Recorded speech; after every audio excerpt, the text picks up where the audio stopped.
తెలంగాణ శాసనసభ ఒక దుశ్శాసనసభగా మారింది. ముఖ్యంగా ఈ శాసనసభలో ఒక జరుగుతున్న తీరు, కాంగ్రెస్ పార్టీ నడుపుతున్న తీరు సభ్య సమాజం తలదించుకునే విధంగా ఉంది. ఇందిరమ్మ రాజ్యం అంటే ఇందిరమ్మ రాజ్యంలో మహిళలకు దక్కే గౌరవం ఇదేనా అని నేను అడుగుతా ఉన్నా. నిన్న మా మహిళా శాసనసభ్యులను పట్టుకొని నోటితో ఉచ్చరించలేని భాషలో ముఖ్యమంత్రి ఉప ముఖ్యమంత్రి నిన్న మాట్లాడతారు. ఈ రోజు నిన్ననేమో మహిళా ఎమ్మెల్యేలను అవమానపరిచారు. ఈ రోజు ఈ రాష్ట్రంలోని ఈ దేశంలోని మహిళా మూర్తులను, తల్లులను, కన్న తల్లులను అవమానపరిచే విధంగా శాసనసభలో సభ్యులు మాట్లాడుతూ ఉన్నారు. దీన్ని ఎవరు ఎంకరేజ్ చేస్తున్నారు? సభా నాయకుడే సభలో ఉండి ఆ రకంగా సభ్యుల చేత మా బీఆర్ఎస్ పార్టీని, మా సభ్యులను తిట్టించే ప్రయత్నం చేయడం అంటే ఇది ఏ రకంగా సమంజసమని అడుగుతా ఉన్నా. ఎప్పుడైనా మేం ప్రభుత్వాన్ని ఘాటుగా విమర్శిస్తే, ప్రభుత్వాన్ని తప్పును ఎత్తి చూపితే కొన్ని సెకండ్లలోనే మా మైక్ కట్ అయిపోతుంది, కొన్ని సెకండ్లలోనే వీడియో మా నుంచి మారిపోతుంది. కానీ ఆ సభ్యుడు నోటికొచ్చినట్టుగా కన్న తల్లులను అవమానపరిచే విధంగా, శాసనసభ్యులను నోటికొచ్చినట్టు, అంటే అది మనుషులు మాట్లాడే భాష కాదు, పశువులు మాట్లాడే విధంగా, ఒక స్ట్రీట్ రౌడీ మాట్లాడే విధంగా, ఒక రౌడీ షీటర్లు బయట మాట్లాడేటువంటి భాష ఒక శాసనసభలో ఒక సభ్యుడు మాట్లాడడం తగునా? దీన్ని ఎందుకు స్పీకర్ గారు మైక్ కట్ చేయరు? దీన్ని సభా నాయకుడు ఏ రకంగా ఎంకరేజ్ చేస్తారు? నిన్న ముఖ్యమంత్రి గారు అన్నారు, మేము అవసరమైతే శాసనసభ్యులను సభ నుండి ఎక్స్పెల్ చేస్తామన్నారు. ఇవాళ ఎక్స్పెల్ చేయకూడదు. ఆయనను ఈ రకంగా ఒక రౌడీ భాషను శాసనసభలో మాట్లాడుతుంటే, మాతృమూర్తులను అవమానిస్తా ఉంటే స్పీకర్ గారు మైక్ కట్ చేయరు, సభా నాయకుడు ఖండించడు, పైగా ముసిముసిలు నవ్వుతా ఉంటాడు. నిజంగా మీకు మాతృమూర్తుల మీద గౌరవం ఉంటే, మహిళల మీద మీకు గౌరవం ఉంటే తక్షణమే ఆ శాసనసభ్యుడిని ఎక్స్పెల్ చేయాలని చెప్పి మేము బీఆర్ఎస్ పార్టీ తరఫున డిమాండ్ చేస్తా ఉన్నాం. ఇదేమి రాజ్యం నాకు అర్థం కాదు. నిన్న మహిళా ఎమ్మెల్యేలను అవమానపరుస్తారు, ఇలా మాతృమూర్తుల్ని అవమానపరుస్తారు. అంటే అసలు ఎవరన్నా మాతృత్వం విలువ తెలియని వాళ్ళు ఈ రకంగా మాట్లాడతారు తప్ప ఇది మంచి పద్ధతి కాదు. మేము కోరేది ఒక్కటే, ఇప్పటికైనా ఆ సభ్యుని మీద కఠినమైన చర్యలు తీసుకోవాలని, అతన్ని ఎక్స్పెల్ చేయాలని చెప్పి మేము ఈరోజు బీఆర్ఎస్ పార్టీ పక్షాన్ని డిమాండ్ చేస్తా ఉన్నాం. అంటే మొత్తంగా మహిళల్ని కించపరిచే విధంగా, మహిళల్ని అవమానపరిచే విధంగా ఈ రోజు మాట్లాడారు. కొంతమంది కాంగ్రెస్ పార్టీ మహిళా ఎమ్మెల్యేలు నిన్నొచ్చి మా సబితక్క మీదనో కోవలక్ష్మి గారి మీద మాట్లాడారు. మరి ఈ రోజు మీ చెవులలో మీకు వినబడతలేవా? ఒక తల్లుల్ని పట్టుకొని, మహిళల్ని పట్టుకొని ఆ రకంగా మాట్లాడుతూ ఉంటే ఆ కాంగ్రెస్ పార్టీ మహిళా మంత్రులు, శాసనసభ్యులు ఎందుకు స్పందించరు అని నేను అడుగుతా ఉన్నా. ఇదా శాసనసభ నడిపించే తీరు? మన పిల్లలకు మనం ఇదేనా నేర్పేది? ఈ భాష చూసి మన పిల్లలు రేపు ఏమనుకుంటారు? తెలంగాణ శాసనసభ యొక్క పరువును, ప్రతిష్టను మంట కలిపారు. తెలంగాణ శాసనసభ గౌరవాన్ని తల దించుకునే విధంగా ఈ రోజు శాసనసభ నడుస్తా ఉంది. ఇది చాలా దుర్మార్గమైనటువంటి భాష, రౌడీ భాషను ఈ రోజు శాసనసభలో ఎంకరేజ్ చేస్తా ఉన్నారు. నిజంగా మేము ఆ రకంగా చేసి ఉంటే ఇవాళ ఒక్క కాంగ్రెస్ పార్టీ సభ్యుడు మిగులుతుండేనా? మేము ఆ రకంగా చేశామా? ఆ సంస్కృతి మేము ఎంకరేజ్ చేశామా? గతంలో ఈ శాసనసభ సభ్యుడు తెలంగాణ ఉద్యమం మీద కూడా మాట్లాడి నాలుక గరుచుకొని క్షమాపణ చెప్పిండు. మళ్ళీ ఈ రోజు అదే భాష మాట్లాడినాడు. తప్పకుండా భగవంతుడున్నాడు, ప్రజలు ఉన్నారు, అతనికి తగిన శాస్తి జరుగుతుంది. ఆ శాస్తి జరిగేదాకా కూడా వదిలిపెట్టమని చెప్పి అతను డిస్క్వాలిఫై అయ్యేది ఖాయం. రేపు అతను మాజీగా మిగిలేది కూడా తప్పదని హెచ్చరిస్తా ఉన్నాం. అదేవిధంగా ఇవాళ జాబ్ క్యాలెండర్ అదొక జోక్ క్యాలెండర్ అయిపోయింది. ఆ రోజు 6 గ్యారంటీలకు చట్టబద్ధత అన్నారు, అది బోగస్. వరి ధాన్యానికి బోనస్ అన్నారు, అది బోగస్. ఇవాళ జాబ్ క్యాలెండర్ బక్వాస్ అయిపోయింది. అన్ని బక్వాస్ మాటలు ఈ కాంగ్రెస్ పార్టీ. ఒక్కటన్న మాట మీద నిలబడరా?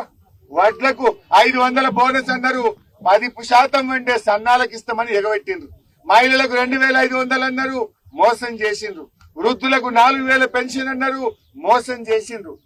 ఎన్నో ఆశలతో, కోటి ఆశలతో ఎదురు చూస్తున్న నిరుద్యోగులకు నేటి జాబ్ క్యాలెండర్ బక్వాస్ గా మారింది, బోగస్ గా మారింది. ఏం చెప్పిండ్రు రాహుల్ గాంధీ గారు? మీరు అశోక్ నగర్ సెంట్రల్ లైబ్రరీ మెట్ల మీద కూర్చొని ఏడాదిలోగా కాంగ్రెస్ పార్టీ 2 లక్షల ఉద్యోగాలు ఇస్తామని చెప్పలేదా? ఏమైనా 2 లక్షల ఉద్యోగాలు?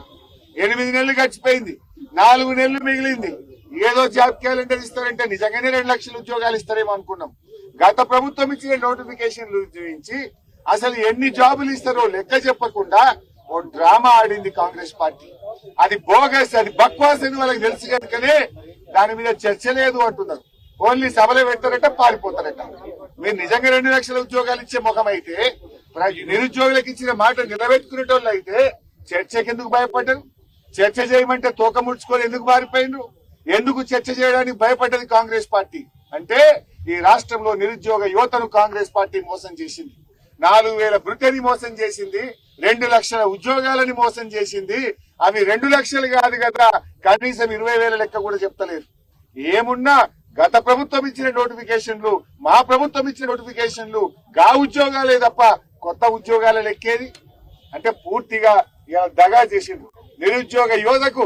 ఇవాళ కాంగ్రెస్ పార్టీ తీరని ద్రోహం, మోసం, దగా చేసిన కాంగ్రెస్ పార్టీకి తప్పకుండా రాష్ట్రంలోని నిరుద్యోగులు అడుగడుగున నిలదీయాలని మేము పిలుపునిస్తా ఉన్నాం. నిరుద్యోగ యువత, విద్యార్థులు ఈ కాంగ్రెస్ పార్టీని మరి బుద్ధి చెప్పే విధంగా కాంగ్రెస్ పార్టీ నాయకులను నిలదీయాలని చెప్పి నిరుద్యోగ యువతకు ఈ రోజు మేము పిలుపునిస్తా ఉన్నాం. ఇది మోసం కాదా? ఏడున్నాడు రాహుల్ గాంధీ గారు? ఏం మాట్లాడుతున్నారు కాంగ్రెస్ నాయకులు? ఇంకా ఏ మొహం పెట్టుకొని మాట్లాడుతున్నారు? అదో కౌరవుల సభలాగా మందబలం ఉన్నదని, అధికారం ఉన్నదని మార్షల్లను పెట్టుకొని, పోలీసులను పెట్టుకొని మా గొంతు నొక్కే ప్రయత్నం చేస్తున్నారు. మా గొంతు మీ మందబలం ఒక కౌరవుల సభలాగా మీరు అక్కడ మీ ఇష్టం ఉన్నట్టు మాట్లాడతారేమో, కానీ మిమ్మల్ని ప్రజాక్షేత్రంలో వదిలిపెట్టం. తప్పకుండా కాంగ్రెస్ పార్టీ ఈ 2 లక్షల ఉద్యోగాలు ఇచ్చేదాకా ఈ కాంగ్రెస్ పార్టీ నిరుద్యోగులు వెంటబడతారు. బీఆర్ఎస్ పార్టీ కూడా వారి వెంటబడుతుంది. మీరు ఏ ఒక్క హామీ తెలుపుకున్నారు? 1:100 దగా. గ్రూప్ 2 ఉద్యోగాలు పెంచుతామన్నారు, మోసం. గ్రూప్ 3 ఉద్యోగాలు 3,000 చేస్తామన్నారు, దగా. అన్ని దగానే చేసిండ్రు. రిజర్వేషన్లలో మోసం చేసిండ్రు. మెగా డిఎస్సి 25,000 ఉద్యోగాలు అన్నారు, మోసం చేసిండ్రు. మోసాల పరంపర ఇవాళ కాంగ్రెస్ పార్టీకి వచ్చేస్తా ఉంది.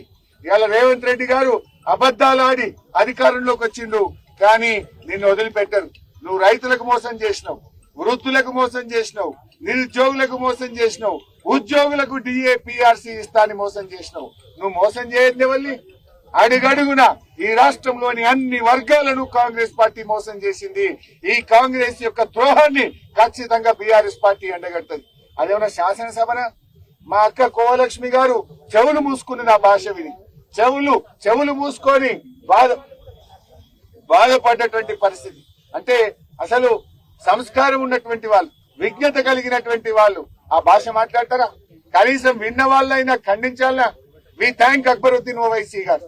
అక్బరుద్దీన్ ఓవైసీ గారు లేచి ఈ భాషను వెంటనే దాన్ని తొలగించాలని ఆయన ఈ రోజు కనీసం సభ యొక్క గౌరవాన్ని కాపాడడానికి అక్బరుద్దీన్ ఓవైసీ గారు గట్టిగా డిమాండ్ చేశారు. అంటే స్పీకర్ గారిని అడుగుతా ఉన్నా, మీరు వినట్లేదా స్పీకర్ గారు?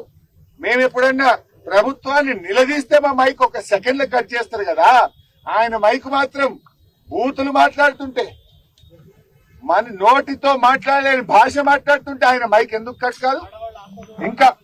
ఇంకా ఎంకరేజ్ చేస్తారా? ఆడవాళ్ళ ఆత్మగౌరవాన్ని, మాతృమూర్తులు కన్న తల్లుల ఆత్మగౌరవాన్ని దెబ్బతీసే విధంగా ఆయన మాట్లాడుతుంటే మైక్ కట్ కాదా? హైదరాబాద్ బ్రాండ్ ఇమేజ్ దెబ్బతీసుడు కాదా? హైదరాబాద్ లో తిరగనియా అంటే అయ్యా జాగిరా, నువ్వెవడు హైదరాబాద్ లో తిరగనియా అని చెప్పడానికి? అంటే ఈ రకమైన భాష మాట్లాడితే రేపు హైదరాబాద్ బ్రాండ్ ఇమేజ్ దెబ్బతినదా? ఈ భాషతో హైదరాబాద్ లో పెట్టుబడులు వస్తాయా? ఈ భాషతో హైదరాబాద్ ప్రతిష్ట పెరుగుతుందా? ఇదా తెలంగాణ కోరుకుంటున్నది? ఇదా హైదరాబాద్ ప్రజలు కోరుకుంటున్నది? ఈ విధంగా మేము నడిపామా గత 10 సంవత్సరాల్లో? Is it right? దీన్ని ఏ ఒక్క మంత్రి మాట్లాడాడు? ముఖ్యమంత్రి గారు ఆపరు. ఇలా ఆ సభలో ఉన్న బీజేపీ నాయకులు మాట్లాడరు. ఇలా ఇద్దరు కలిసి ఒకటైపోయిన పరిస్థితి. బడే భాయ్ చోటే భాయ్ ఏక్ హో గయా, దోనో మిల్కే ఇలా ఏక్ రస్తే మే చల్ రే. అదాని హైదరాబాద్ చేస్తారట. ఇద్దరు కలిసి ఇలా బీఆర్ఎస్ పార్టీని గొంతు నొక్కే ప్రయత్నం చేస్తున్నారు. కానీ ప్రజలు గమనిస్తున్నారు. ప్రజలు అంతిమంగా ప్రజలు న్యాయ నిర్ణేతలు. బీఆర్ఎస్ పార్టీ తెలంగాణ ప్రజల కోసం పుట్టిన పార్టీ, తెలంగాణ ఆకాంక్షల కోసం పుట్టిన పార్టీ, తెలంగాణ ప్రతిష్టను పెంచిన పార్టీ, తెలంగాణ గౌరవాన్ని పెంచిన పార్టీ. తెలంగాణకు పరిపాలన చేత కాదు అంటే 10 ఏళ్లు కేసీఆర్ గారు పరిపాలించి దేశానికి దిక్సూచిగా తెలంగాణ నిలిపిండు. పర్ క్యాపిటా ఇన్కమ్ లో, జిఎస్డిపిలో, పర్ క్యాపిటా పవర్ కన్జంప్షన్ లో, అదే విధంగా ప్రాజెక్టుల నిర్మాణంలో, విద్యుత్ వినియోగంలో, ఐటీ రంగంలో, పరిశ్రమల రంగంలో దేశానికి ఒక అద్భుతం రోల్ మోడల్ గా తెలంగాణ నిలిపితే మీరు మాట్లాడే భాష, మీరు నడిపే తీరు ఇవాళ హైదరాబాద్ ఇమేజ్ దెబ్బతీసే విధంగా, మరి ఈ రాష్ట్ర ప్రజల తల వంచుకునే విధంగా మీరు సభ నడపడం ఇది చాలా చాలా బాధాకరం. ఏది ఏమైనా ఇవాళ జాబ్ క్యాలెండర్ అనేది చాలా దురదృష్టకరం. జాబ్ క్యాలెండర్ కాస్త జాబ్లెస్ క్యాలెండర్, బోగస్, బక్వాస్, ఒక జోక్ క్యాలెండర్ గా మారిపోయింది. దీన్ని తీవ్రంగా ఖండిస్తున్నాం. ఈ రోజుతో వదిలిపెట్టాం. ఈ కాంగ్రెస్ పార్టీని 2 లక్షల ఉద్యోగాలు ఇచ్చేదాకా వెంటబడ్డది బీఆర్ఎస్ పార్టీ. నిరుద్యోగుల పక్షాన పోరాడుతుంది బీఆర్ఎస్ పార్టీ. నిజంగా ఈ రోజు శాసనసభ ఇవాళ black day. Today is a black day for Telangana assembly. నిజంగా తెలంగాణ శాసనసభ చరిత్రలో గత 10 ఏళ్లలో ఎప్పుడు కూడా ఈ రకమైనటువంటి పద్ధతిలో సభ జరగలేదు, ఈ రకమైన భాష వాడలేదు. ఇవాళ తెలంగాణ మాతృమూర్తులందరినీ, తల్లులందరినీ అవమానించింది శాసనసభ. ఇవాళ ఆ సభలో ఉన్న కాంగ్రెస్ నాయకులు సిగ్గుతో తలదించుకోవాలి. తెలంగాణ సమాజానికి, తెలంగాణ మాతృమూర్తులకు బేషరతుగా క్షమాపణ చెప్పాలని డిమాండ్ చేస్తున్నాం.